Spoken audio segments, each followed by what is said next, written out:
Bien, este tercer vídeo sobre la regulación del peso corporal habla de los modelos teóricos de regulación. Principalmente se han establecido tres modelos. Un modelo que se llama set point, un modelo que se conoce con el nombre anglosajón de sitting point y un tercer modelo que se conoce como dual intervention point.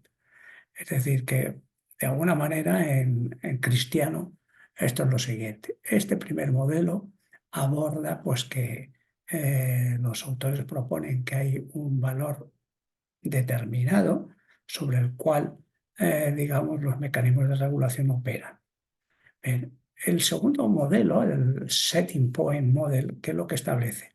Claro, pensaron los investigadores, no sin razón, que si eso existiera, pues entonces nunca habría mucha variación del peso corporal, porque los mecanismos de regulación intentarían establecer un control sobre ese valor de referencia. Por lo tanto, pensaron que no había valor de referencia, sino que era consecuencia, digamos, de las entradas y salidas, simplemente, sin valor de referencia.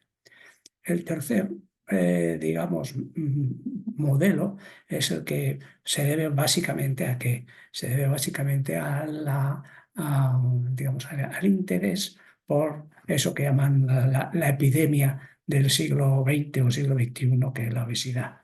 Y entonces, ese modelo propone que se puede actuar, pues, de doble manera, por decirlo así, a través del equilibrio ingesta-gasto energético y a través de modelar las conductas de los sujetos, en definitiva.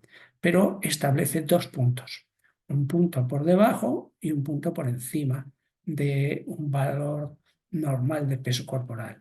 El punto por encima significaría pues sobrepeso y el punto por debajo significaría, digamos, pérdida de peso.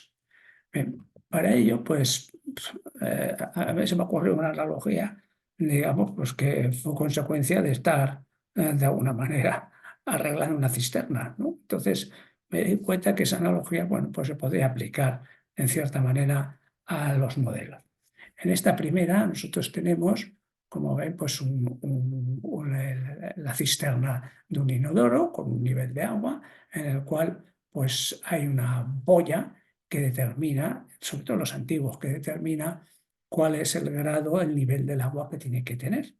Entonces, en función del nivel del agua, pues, perdón, de la boya que corta la entrada y la salida, lógicamente, se abre cuando accionas la válvula de salida. Bien, entonces, este sería el modelo, digamos, de set point, en el cual el nivel del agua, que tú lo puedes regular, sobre todo en los antiguos, y me imagino los modelos también, que tú puedes regular si puede estar más para abajo o más para arriba. Claro, más para arriba tiene un sentido porque desbordaría. Bien, entonces eso trasladado al peso, ¿qué sería? Pues que hay un nivel de referencia del peso corporal que está en función de lo que ingresa el sujeto y de lo que gasta. Es decir, y ese nivel de referencia determina que si sube o baja ese nivel de referencia, pues cambia el ingreso o el gasto energético. ¿Qué es lo que sucede? Pues que obviamente cuando esto lo llevamos a la práctica decimos, a mí esto me parece un poco traído por los pelos el que poder, digamos, aplicar eso a las cuestiones prácticas. Y bueno, es posible que sea así, pero son modelos que han pensado los investigadores para explicar el control del peso corporal. Bien, con el objeto pues, de un artículo de Speckman que, bueno, pues que habla de los modelos pues, considerablemente y cogido pues, unos datos que él pone al principio, o que ellos ponen al principio, que son estos: un sujeto de persona de 45 años con un peso inicial de 78 kilos, con una talla de 178, esto obviamente lo he puesto yo, con un gasto energético en el año de 5.180 kilojulios y con una ingesta estimada de 5.139. Por tanto, simplemente viendo ya estos datos, aunque estén en kilojulios, que eso pues, es un poco la realidad como debería emplearse, pero es un poco, digamos, hortera, por decirlo así, porque todo el mundo, le dices a una persona que tiene que hacer una dieta de 5.100 kilojulios y dices, ¿qué coño es? Sin embargo, si tú le dices que tiene que hacer una dieta de X kilocalorías, lo comprende mejor. Bien, pero está así, ¿no? Entonces, claro, la relación entre gasto energético y ingesta y gasto energético, pues es decir, un ligero desequilibrio. Entonces, que el sujeto, pues bueno, pues ha logrado, digamos, subir. Bien, como pone ahí, los datos en rojo son inventados. Los otros son del autor, que lo pone como inicial. Bueno, entonces, en el caso, digamos, del mecanismo de set point, pero esto lo podemos trasladar, este esquema de la, digamos, de la analogía, lo podemos trasladar a nuestro mecanismo de regulación a largo plazo. Aquí tendríamos el hipotálamo, aquí tendríamos el tejido adiposo como esencia, digamos, de la regulación a largo plazo a través de la leptina, que duda cabe que también de la insulina, y aquí tendríamos la respuesta sobre otros órganos y tejidos. Bien, la señal procedente del tejido graso, si es elevada, pues se compensará con un mayor gasto de energía. Si la señal procedente del tejido graso es menor, pues se compensará con un aumento de la ingesta. Repito que esto, claro, como un modelo es un modelo teórico, pero que claro, cuando uno intenta explicarlo eso a nivel de la práctica, pues dicen, ve, esto es que a mí, o sea, que se regula solo. No, no, no, no se regula solo. En los animales sí, en los animales se regula solo, no necesita. En nosotros, pues no, porque estamos tentados por los avatares que hay en la sociedad. Y más ahora que tenemos cada lunes y cada martes un programa de cocina. Bien, entonces, este sujeto durante los meses del 1 al 12 ha ajustado perfectamente su peso corporal. Ligeramente ha aumentado un poquito. Lo que quiere decir que el mecanismo de regulación ha sido operativo. Ha sido operativo porque ha logrado, digamos, mantener el peso corporal sobre un valor. ¿Qué valor? 78 kilos. Y como digo aquí, yo llevo pesando entre 70 y 74 kilos desde hace más de 20 años. Y por entonces quiere decir que mi mecanismo de regulación ajusta el peso. Claro, hay que tener en cuenta que a diferencia de los animales, nosotros tenemos la cabeza muchas veces para enredar, pero otras veces la tenemos para hacer otras cosas más procedentes. Y entonces, claro, aquí hay que tener en cuenta pues, la acción voluntaria del sujeto sobre el control de peso corporal, que obviamente, a diferencia de los animales, pues pienso que no existe. Yo pienso que existe y en los animales no. Bien, el modelo de set point. Como ven, la analogía que he hecho de desaparecer el sistema de control. No hay sistema de referencia. Y entonces el peso corporal depende de la ingesta y del gasto. ¿Vale? Es decir, eso trasladado digamos, a la analogía de la cisterna pues, se podría hacer fácilmente, pues variando la llave de entrada y el ajuste que tiene la salida hacia el inodoro. Bien, entonces, variando la ingesta y variando el gasto energético, pues se controlaría el peso corporal.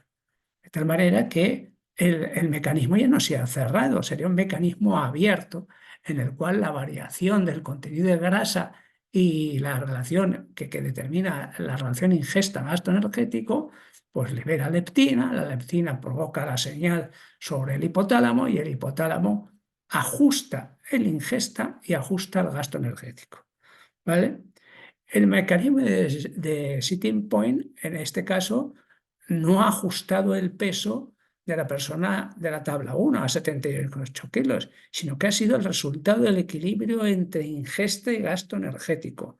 Es decir, que no hay un valor de 78, aunque en efecto al final acabe en 78, sino que es el resultado, repito, porque el setting point nació precisamente del pensamiento de los investigadores de que entonces no tendría sentido si lo hubiera. Porque si lo hubiera, pues nadie podría ganar peso o perder peso, ¿vale? Porque siempre recurriría el mecanismo de regulación a un control, digamos, del gasto o de la ingesta, ¿vale? Pero es que eso en realidad es lo que ocurre. Eso es en realidad lo que ocurre en los animales que viven en su hábitat, no en nosotros que estamos, digamos, pues anclados en muchos problemas, digamos, me refiero del peso corporal, ¿no?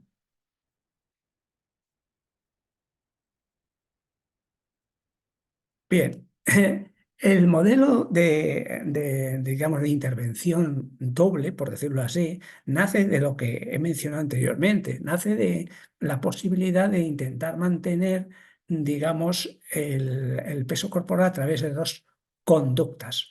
La conducta, por decirlo así, fisiológica, biológica, ¿no? Y la conducta, digamos, psicológica, ¿no? De habituar a la gente a comer lo que piensas que es positivo para su control de peso corporal. Pero más allá de eso, pues a mí lo que he pensado es eh, cómo se puede determinar o si hay estudios que han determinado los límites superior e inferior. El límite superior pues es relativamente fácil porque como dicen ahora, pues estamos en la epidemia, ¿no? Entonces, el que una persona doble su peso corporal, por ejemplo, este sujeto de 78 kilos se pasara pues a prácticamente a 160 kilos, pues bueno, llevaría su tiempo, obviamente sería grave para él, pero tiene su sentido. Pero, ¿y el límite inferior? ¿Y el límite inferior? El límite inferior que es capaz de soportar, digamos, el ser humano, ¿no? Entonces, ahí, pues, indagando, pues he visto digamos, algunos estudios que revelan, digamos, la importancia de eso, ¿no? El límite inferior, he encontrado un estudio que desgraciadamente no he podido acceder a él nada más que a través de, digamos, de anotaciones al mismo, que es el estudio de Case.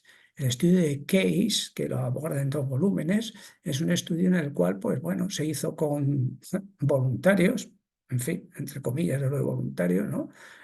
Creo que eran objetores de conciencia, ¿no? En los cuales, pues, se logró conocer cuál era, digamos, en un tiempo de hambruna, es decir, de pasar la Segunda Guerra Mundial, cuál era el sujeto capaz de llegar a su límite inferior, ¿no? Y claro, llegaron a un 25% respecto al peso inicial.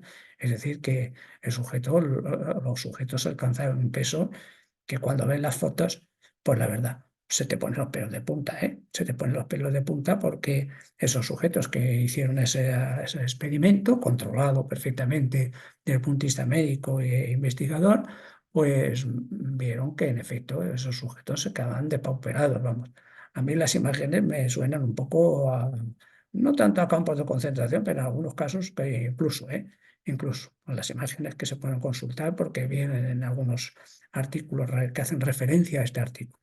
Entonces, claro, ver a ver un sujeto, un grupo de sujetos, o un sujeto, cuál es su límite inferior, ¿entiendes? Pero claro, eso fundamentalmente se hizo ¿para qué? Se hizo pues para ver cómo luego esos sujetos que estaban extremadamente delgados, cómo recuperaban el peso, lo cual tampoco era una cosa tonta de pensar, ¿no? A ver, ¿qué manera había de hacer para que esos sujetos que por circunstancias, digamos, sociales habían estado sometidos a la hambruna, pues lograban recuperar el peso corporal?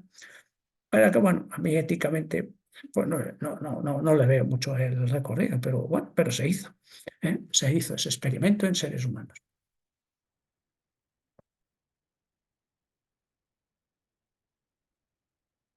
Bien, entonces, el significado práctico. El significado práctico, aunque ya creo que lo he dicho, ¿en qué se refiere? Pues que el set point representa una forma de control, digamos, sobre alrededor de un valor de referencia. Mientras que el setting point no propone que exista ese valor de referencia, sino que explica que el aumento o disminución del peso se produce cuando, digamos, cuando, por decirlo así, con un mecanismo automático de regulación, pues cuando se produjera de existir un determinado valor de peso, no tendría lugar. Entonces, ¿qué es lo que he mencionado? Que como el setting point se estableció para contrarrestar la idea de que había un valor de referencia. Pensaron que no era necesario ese valor de referencia, porque es que si hubiera ese valor de referencia, el sujeto no podría nunca aumentar de peso o disminuir de peso, puesto que el mecanismo digamos, centrado en el hipotálamo, siempre ajustaría, ¿no? Y no es así, ¿vale? Y el de dual intervención ya lo he dicho, ¿no? Pues a nivel fisiológico, pues terapia, ¿no? Puede conducir a terapia sobre el equilibrio entre ingesta y gasto energético, y a nivel psicológico, pues qué duda cabe que terapias de conducta alimentaria, que fue en principio el origen. Pero a mí más que el origen, que, vamos, más que lo que es el procedimiento o el mecanismo propuesto, a mí lo que me despertaba curiosidad es los dos puntos. Entonces, ¿cómo se determinó el punto inferior? Bien, como digo aquí, no dejan de ser mecanismos teóricos. Por lo tanto, desde el punto de vista fisiológico, a mí el mecanismo que más me convence, por mi experiencia, ya lo he dicho, de 20 años fijo, variando mi peso entre 70 y 74 kilos, ¿vale? Me parece el set point. Pero bueno, pues tampoco soy ninguna autoridad en estos temas, con lo cual pues, puedo pensar lo que quiera y otros contrarrestármelos, ¿no? Pero bueno, yo pienso que eso es así. ¿Por qué? Pues muy sencillo, porque los animales salvajes se mueven alrededor de un valor de referencia, porque tanto el aumento como el descenso es riesgo de depredación. Si un animal, digamos, disminuye su peso corporal, está expuesto a que los depredadores le ataquen. Por otro contrario, si un animal aumenta excesivamente de peso, también está expuesto a la depredación. Por lo tanto, con mí esa, digamos, monomanía que tengo de hacer fisiología comparada, pues es verdad, ellos se comportan así. De alguna manera, los animales salvajes. Las personas que cuidan su relación ingesta-gasto energético también se mueven alrededor de un valor de referencia. Como repito, en mi caso y el del ejemplo. Es decir, yo cuido mi relación ingesta-gasto energético. Cuando me he puesto hasta las trancas, pues sé que al siguiente día tengo que comer menos, no hacer más ejercicio. Comer menos, entre otras cosas, ¿vale? Entonces, yo he manejado, digamos, mi peso corporal básicamente a través de la ingesta y muy poco a través del del gasto energético, como ya he dicho desde el principio. Bien, el mecanismo, digamos, dual de intervención, pues es un mecanismo que de alguna manera, digamos, integra los otros dos. Había que ver si a lo largo de la evolución, pues las variaciones genéticas, las variaciones alimentarias, que en efecto han aumentado notablemente, pero si las variaciones de la carga genética ha supuesto digamos, un cambio notable y que ha determinado que ahora estemos todos gordos, ¿no? O muchos gordos. Gordos, gordas y gordes. Bien. Y ha variado el grado de actividad física, muy variable, por supuesto. Entonces yo, como me he dedicado a estudiar eso, pues he puesto ahora aquí, como para finalizar, pues un resumen que hice en su momento sobre la evolución de nuestros antepasados desde el punto de vista físico y desde el punto de vista de comer, ¿no? Desde los más, por decirlo, los más ancestrales, ¿no? Que lo que comían, que la actividad física que tenían, luego por los antepasados, digamos, de 18 millones de años que hacían, luego los antepasados de hace 16 millones de años, que se tituló El mono obeso, que dicen que puede ser donde nació el mono obeso. Luego, pues los antepasados más cercanos, el Homo sapiens de 300.000 años, luego los antepasados más cercanos, y luego ya finalmente la revolución industrial, bien, pues que era una dieta omnívora y la actividad física era básicamente manual. Y como he llamado, bueno, no sé si yo me imagino mucha gente, no he sido yo, la revolución informática, que eso ha sido ya, digamos, definitivamente el descabello, digamos, del ser humano, porque yo veo a mis nietos estar todo el día con el aparatito este, y todo el día, en vez de pues, estar, no sé, brincando, saltando, corriendo, pues están sometidos siempre digamos, al- a la pantallita y a estar ahí con los móviles, etcétera, etcétera. Bien, en definitiva, pues los mecanismos de regulación, pues son mecanismos teóricos que, bueno, pues uno puede admitirlo. Yo, desde luego, me quedo por mi experiencia personal más con el set point que con cualquiera de las otras dos variables. Porque el segundo no habla de que haya un valor de referencia, lo cual a mí, bueno, pues me puede resultar chocante, creo yo, más que nada por la fisiología comparada, y el otro es claramente un modelo para, digamos, para analizar cómo se puede intervenir sobre aquellas personas que fundamentalmente cogen peso. Porque eso es curioso, ¿eh? Se ha centrado mucho la investigación en el sobrepeso. Pero ¿y por qué no se ha investigado tanto lo contrario, ¿no? Bueno, con decir que es un problema psicológico de difícil abordaje, la anorexia y la bulimia, ya, pero que lo otro es también difícil de abordar, ¿no? Que el sujeto pesen hasta, yo qué sé, una burrada, ¿eh? Esas obesidades mórbidas. Bien, pues con esto finalizo el otro